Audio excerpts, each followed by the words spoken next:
Hey guys, Bob Ready here back again. Welcome back to another episode of Non-Comic Book Lineup. How's everybody doing? So, what are we doing today? What is the lineup? What is the concept? But first and foremost, let's get into what Non-Comic Book Lineup is. Non-Comic Book Lineup is where me, your alpha, takes a established team in comics, take all those characters out of that team, mix it up with characters from video games, comic, anime, manga, anything except for American comics, and make my own version. This was started by my friend, my good friend, my bro, Mr. Multiverse, and we continue to do it, and I am back. So last time I gave you the Great 10, right?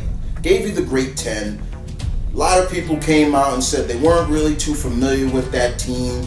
I can understand that. Unless you're a real comic head like yours truly, you're not gonna know the Great 10. But with that being said, what is the team today? And the team today is S.W.O.R.D. Yes, S.W.O.R.D. Created by Joss Whedon and John Cassaday, first appearing in Astonishing X-Men, the first run. It is the space equivalent to S.H.I.E.L.D, basically. While S.H.I.E.L.D deals with everything on Earth, threats and things like that, they deal with things mostly interdimensional and extraterrestrial threats that harm Earth. Their headquarters is called the Peak. It's out in space. It orbits Earth. And their director, their leader, is Abigail Brand, who is not fully human. She is, I believe, half alien. Correct me, I think she is. She's got green hair. She looks like Polaris, but she's not. And that's the equivalent of S.W.O.R.D. We have seen S.W.O.R.D make its debut in the MCU now, and hopefully we'll see more. Hopefully we'll see Abigail Brand. But the problem with S.W.O.R.D is they don't have a whole slew of agents, like main agents, like they come and they go. Currently, right now, S.W.O.R.D is really with the X-Men now. And most of the members of S.W.O.R.D are mutants now. So Abigail has really sided herself with the mutants than anything now. And I can understand why she's done this. But we're going to stick kind of with the old. So when I look back and made sure how many members of the S.W.O.R.D there were like over 11 past former agents. So I decided to wheel that down to 10. So we're going to do 10. And we're going to do who would be my director, the leader, and the field agents and everything else, and the others. So hope you guys get your lists ready and be inspired by mine, and hopefully do better, because I'm always looking for improvement, you know? So let's kick it off, shall we? So who would be my director of S.W.O.R.D? Who would be the leader? Who would be these agents will be taking orders from? Well, there was no better person I can think of than Commander Shepard from Mass Effect. I mean, seriously, come on. The difference is I would go with, to keep it true to what Abigail Brand is, I will say the female Shepard. Okay, so we'll go Commander Shepard, but female. Who would go wrong with the man or the woman who saved the entire galaxy from the Reapers? You can't go wrong with Commander Shepard. Just saying.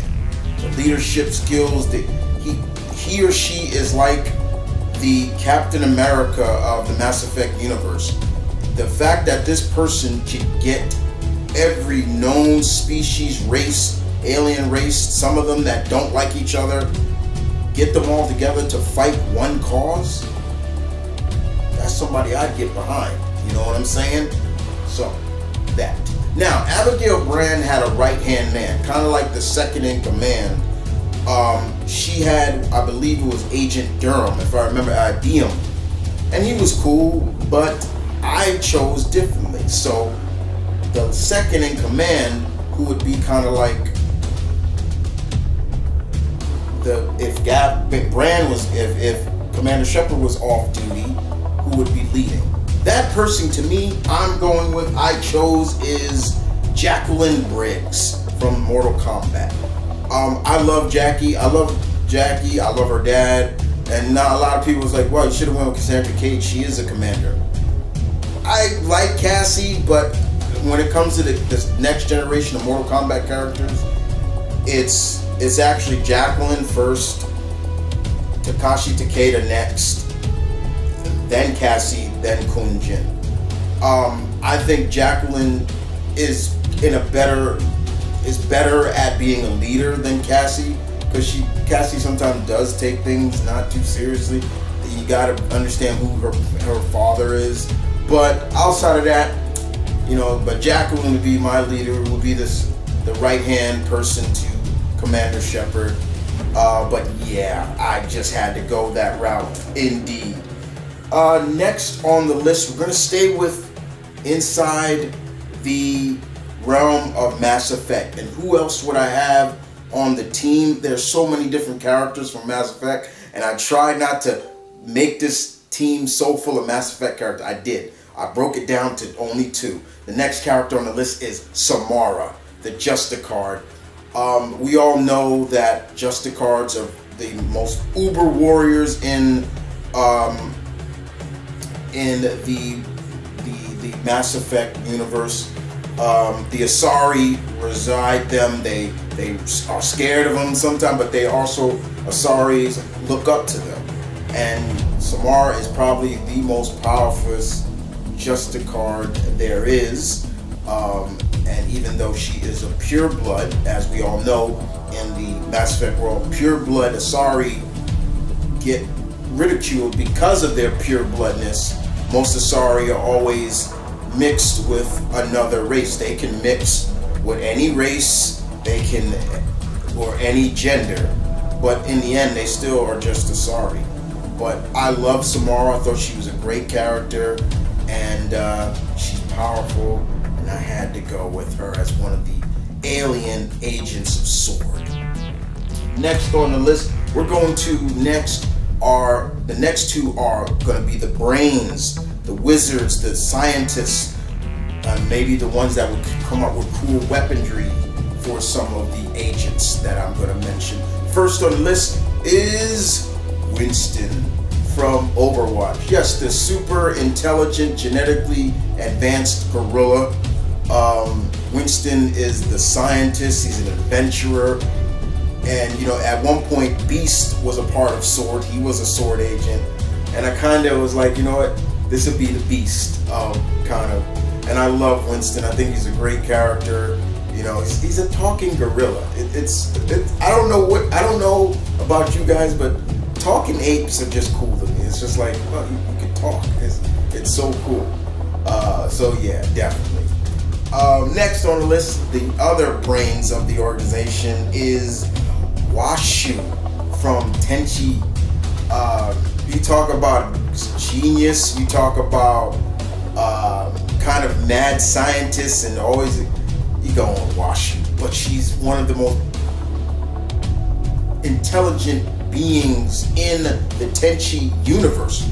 Every alien race wants to get their hands on her to be a part of, to make things for her, do this and do that. And could you imagine Washu on S.W.O.R.D. and what she can do and impair and basically be used to be prepared for an alien invasion by various different aliens in the Marvel Universe? Oh my God, it'd be so cool.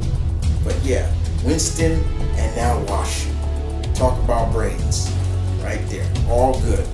Next on the list, we're gonna go with is some more of the more agents, and next on the list is my girl, one of my favorites from the great series of Outlaw Star, S.H.I.E.L.D of the Qatar. Yeah, come on. I mean, I love Aisha. She was fierce, but she was very caring.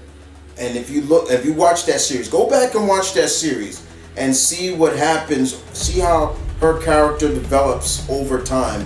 She goes from being this very aggressive commander, and then she loses her position, and then she joins up with Gene and his crew, and you see the relationship she starts to have with her, especially Jim. She looks at Jim like a little brother, and it's so great. And she's very protective of Jim, but Qatar is so powerful. And could you imagine Agent Clan for duty for whatever she needs to be done? She would kind of be like the powerhouse or a one of the demolition agents. Like if they need to go in, oh yeah, she's coming in. Send in Asia to do the job. And so yeah, S.H.I.E.L.D, gotta go with her. Next on the list, of course, is one of two of the cybernetic characters I have on my S.W.O.R.D team, and that is Cyborg 003. Thought I was gonna say 009. Now I bet y'all did. Well, no, because I had him on the list before. Cyborg 003, Florence, the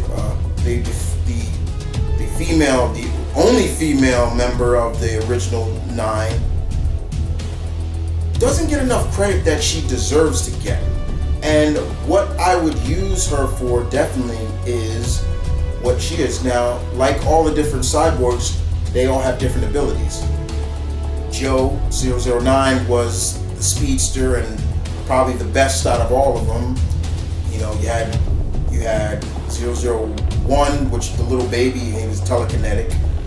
But Florence 003 she had super hearing and super eyesight, and her abilities really work for reconnaissance, and that's what I would use her for as an agent. Probably one of the best reconnaissance agents in S.W.O.R.D. So it'd be really cool. And her backup, her partner in this would be Gally from the anime, you know, Battle Angel Alita from, you know, she's another one that would be like, they would be like the partners.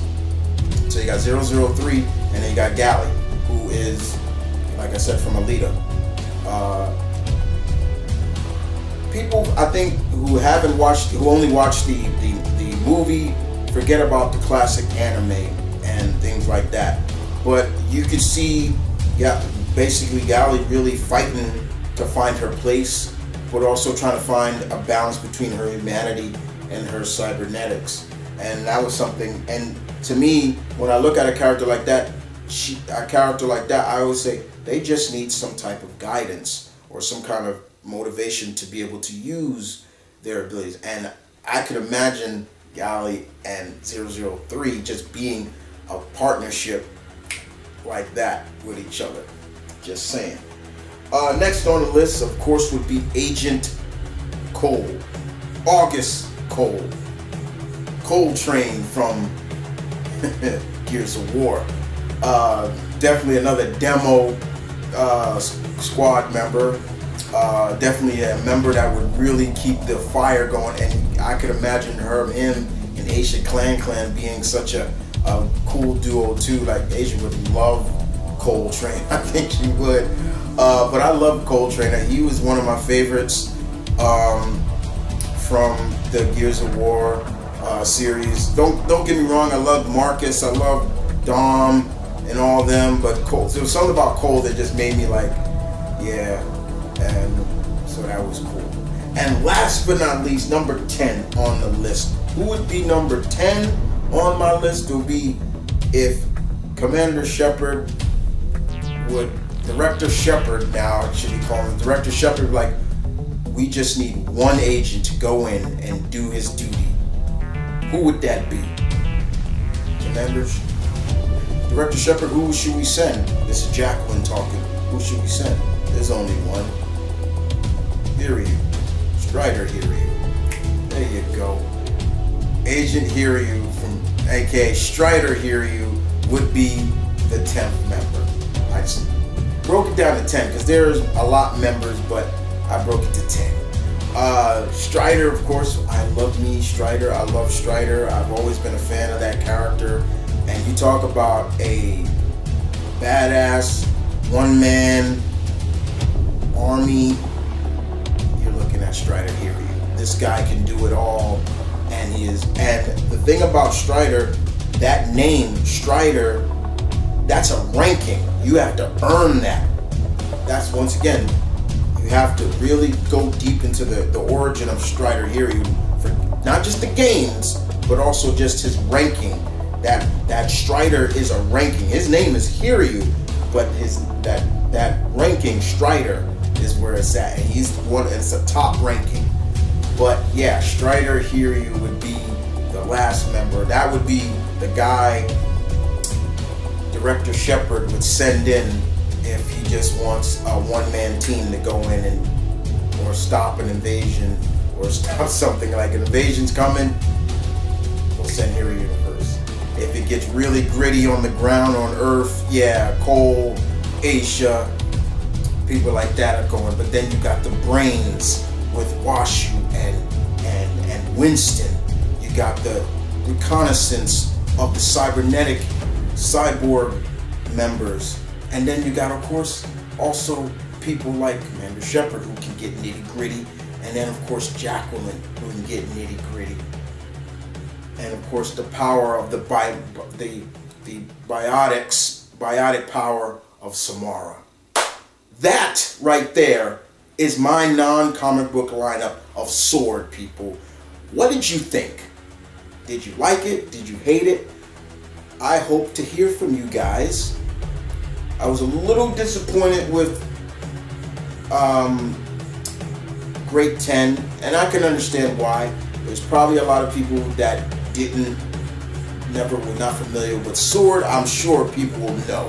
And I'm looking forward to hearing. Remember, non-comic book lineup meaning you cannot use any characters from Marvel or DC, cartoons, anime, manga, video games, everything else is a go, except for the turtles. People were asking me, can I put the turtles on it? No. Where did the turtles start out first? They were comic characters first. So before they got the cartoon, they were comics. And so no American comic characters are available to use. But if they came out, if they had comics after their show, then it's fine. Like people from like I don't mind G.I. Joe characters, you know, to a degree. I don't mind that because they start out as toys before comics. You know, same thing with like Transformers and, you know, even He-Man is, I'll let He-Man slide too. But, and like Avatar and things like that. So give you guys some more leeway, but everything else, any American comic company is off limits. You can't use it, including the Turtles. I wanted to get that out there because somebody asked me that. But I hope you guys enjoyed this video. I will see you guys next time with another. It won't be the next week, it'll be the following week. So every other week I will do another non-comic book lineup. Who will be the next team? You're just gonna have to find out. I'm not gonna spoil it for everybody. But what I will tell you is it may be, no, I will tell you, it will be a team of villains next time. But with that being said, I'm Mount Vernon Kid, your Alpha. Peace and love, stay tuned, keep it real, guys. I'll see you guys next time.